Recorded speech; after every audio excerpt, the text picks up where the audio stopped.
Alors, donc cette notion de bien commun, vous voyez qu'elle est assez centrale et il faut maintenant en dire quelques mots, surtout que c'est le titre général des trois conférences qui ont été présentées, la politique au service du bien commun. Qu'est-ce que c'est que ce bien commun? C'est une notion tout à fait centrale dans le discours social de l'Église catholique, qui nous vient de loin. Il faudrait remonter aux philosophes de l'Antiquité, puis à Thomas d'Aquin. Je m'en tiendrai au texte récent. C'est une notion à la fois centrale et un peu floue. Le Concile Vatican II, par exemple, dit ceci: le bien commun, c'est-à-dire cet ensemble de conditions sociales qui permettent tant au groupe qu'à chacun de leurs membres d'atteindre leur perfection d'une façon plus totale et plus aisée. Bon, vous voyez que c'est assez général et pour le moment on ne voit pas trop encore en quoi ça consiste. C'est-à-dire, c'est des conditions sociales, mais entendant social au sens très large. Le social inclut le politique, l'économique, le législatif.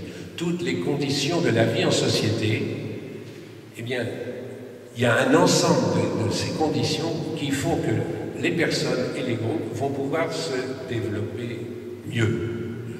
Et ça, je crois que, vous voyez, on peut réaliser à partir de notre expérience, ou à partir de ce qu'on voit, que chacun de nous, normalement, sauf problème psychologique grave, etc., a envie de développer sa créativité, ses relations. Bon. Eh bien, il y a certaines sociétés où c'est plus facile que d'autres.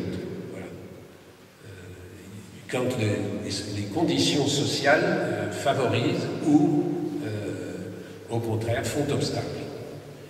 Et donc, s'il y a des conditions sociales, que ce soit l'économique, le culturel, les lois, etc., qui font obstacle, eh bien, il y a un devoir de travailler à les réformer, à faire mieux. C'est ça, travailler pour le bien commun.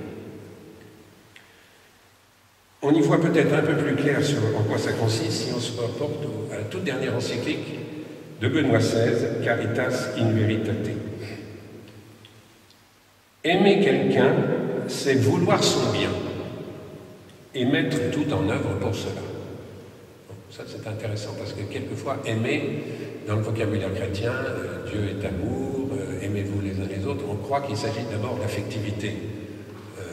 Bien sûr que l'affectivité est prise c'est une dimension essentielle de la vie, mais quand Jésus dit « aimez vos ennemis », il ne dit pas « éprouvez pour eux de vifs sentiments qui vous font battre le cœur à l'idée de les embrasser ». Non, hein, aimez vos ennemis, c'est-à-dire même vos ennemis, vous devez vouloir leur bien.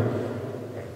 Aimer quelqu'un, c'est de l'ordre de chercher ce qui est le mieux pour lui. Aimer quelqu'un, c'est vouloir son bien et mettre tout en œuvre pour cela. Ça a à voir avec l'action, avec les comportements, des attitudes.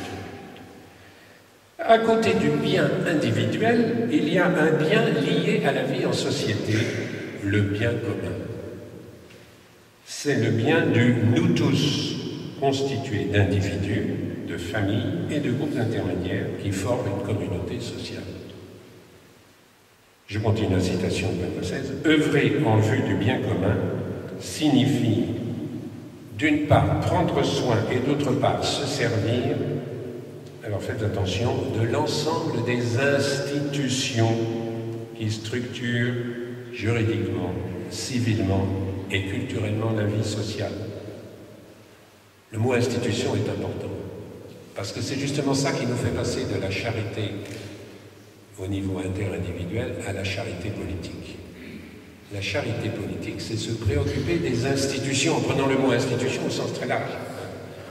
Les institutions sociales, les institutions politiques, les institutions culturelles, les institutions éducatives, la fiscalité, les lois, enfin, tout ça, il faut en prendre soin, nous dit Benoît XVI, et s'en servir, parce que ce sont ces institutions qui vont justement faire que, selon qu'elles sont plus ou moins bonnes, eh bien, les personnes vont pouvoir se développer plus ou moins.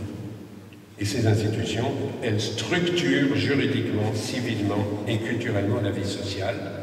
Et je continue la citation, la vie sociale qui prend ainsi la forme de la police, au sens grec, c'est-à-dire de la cité. Nous sommes en plein dans la politique.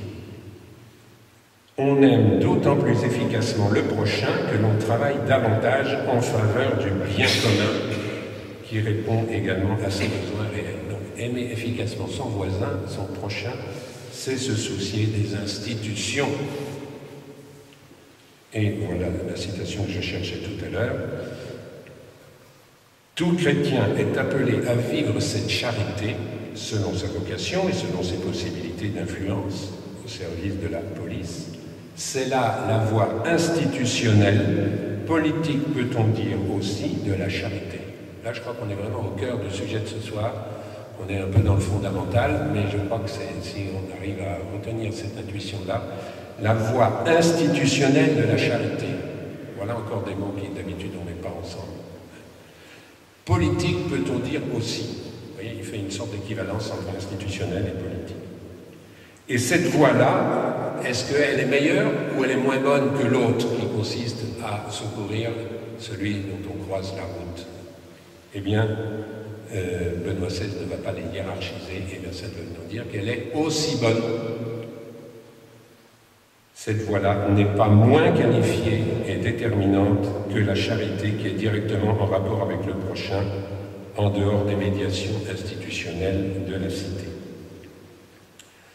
Voilà, après ce premier parcours de mise en situation un peu du fondamental, un peu le bien commun, le service du bien commun, les raisons pour lesquelles ça fait partie de la charité, ça s'intègre comme une des formes de la charité. Je vous propose maintenant un parcours des principaux textes et un parcours commenté de quelques-uns des principaux textes contemporains de l'Église où elle parle de politique. Commençons par Gaudium et Spes. Je vous invite, une fois rentré chez vous, à sortir vos documents du Concile, que vous avez tous, n'est-ce pas, à côté de votre Bible. Je plaisante, je sais qu'il n'y a pas beaucoup de chrétiens qui sont familiers avec le discours social de l'Église, c'est un peu dommage. Mais... Alors, Gaudium et Spes, deuxième partie, chapitre 4, paragraphe 73-75. Alors, Gaudium et Spes, les pères du Concile vont raisonner sur la notion de communauté politique. Pourquoi est-ce qu'on parle de communauté politique? Eh bien, parce que si vous en restez au niveau des individus, des familles, des groupements divers, ce qu'ils appellent la communauté civile, eh bien, on n'est pas en mesure, on n'est pas à la hauteur voulue, je dirais, pour atteindre efficacement le bien commun. On peut faire des choses sympas, des choses utiles, et il faut les faire d'ailleurs, hein, tout ce que je dis ne vise surtout pas à vous dissuader de faire ce que vous pouvez faire au niveau le plus immédiat et le plus proche. C'est ce que l'Église appelle le principe de subsidiarité. Tout ce qu'on peut faire sans passer par les institutions, les niveaux supérieurs, il faut le faire. Mais si on en reste au niveau de la communauté civile, eh bien, on ne touche pas vraiment au bien commun de la communauté politique. Donc, les individus, les familles, les groupements doivent conjuguer leurs forces pour former une communauté politique qui se dote d'une autorité publique. Pourquoi une autorité? Eh bien parce que, justement, à partir du moment où il y a de la structure, des institutions, il y a des choix à faire et il y a de la diversité à gérer, donc il faut un arbitrage, il faut un gestionnaire, parce que toutes ces choses-là sont complexes, dès qu'on monte dans les niveaux, c'est très complexe, donc il faut des gens compétents qui sachent produire de la décision. C'est une définition de la politique que j'ai entendue l'année dernière par un homme politique chrétien qu'on avait invité dans la session de l'association La politique une bonne nouvelle. Et une des questions c'était, mais finalement, en deux mots, comment vous définiriez la politique? Et il disait, la politique, c'est la production de décisions publiques. La notion de décision est tout à fait importante. Alors, ce qui est intéressant de voir, c'est que le Concile ne met pas en avant encore, dans cette approche de la politique, cette connotation, toute la question du conflit, la régulation des conflits. Le Concile est connu pour dire que c'était une phase un peu optimiste, et le Concile a une vision assez optimiste de la société, et là-dessus, on suppose une sorte d'unanimisme assez spontané. Tout le monde est supposé vouloir le bien commun. Et le politique apparaît seulement pour coordonner, pour harmoniser. Et les philosophes politiques, et il y en a sans doute parmi vous, des gens qui ont étudié la philosophie politique, pointeront assez une lacune à ce niveau-là de la réflexion de l'Église, que la question proprement politique du pouvoir et de la coercition et de la régulation de la violence n'est pas encore abordée. Ça viendra plus tard. Le texte de Goodhue Spes laisse donc de côté quelques aspects du politique, du côté des finalités du politique. Bon, il y a la visée du bien commun, bien sûr, elle est située au fondement, mais bon, elle n'est pas très développée en ce qu'elle implique concrètement. En général, quand on parle de politique, justement, le bien commun, c'est un vocabulaire d'église, mais il est peu passé, pratiquement pas passé dans le langage de ceux qui réfléchissent à la politique en dehors d'un contexte ecclésial. On parlera plutôt de projet de société. En tout cas, c'était le vocabulaire dans les années 60-70. Ici, il n'en est pas question du tout. L'idée que la politique, c'est pas simplement de gérer et d'arbitrer, mais c'est aussi d'avoir un projet de société que l'on veut réaliser. Ceci n'apparaît pas, sinon, encore une fois, sous le terme très général de bien commun. Et puis, du côté des moyens, donc, comme je le disais, le Concile ne traite pas de tout ce qui échappe au consensuel, voilà, pour toucher au conflictuel, et donc au coercitif. Et il n'y a rien, notamment, sur les problèmes que pose la définition, la fameuse définition par Max Weber de l'État comme revendiquant avec succès le monopole de la violence physique légitime sur un territoire. Du côté des acteurs aussi, le Concile constate qu'il y a la diversité des opinions, et d'ailleurs il la juge légitime, mais il ne semble pas voir que, dans certains cas, ce n'est pas simplement de la diversité, ça peut être jusqu'à l'antagonisme.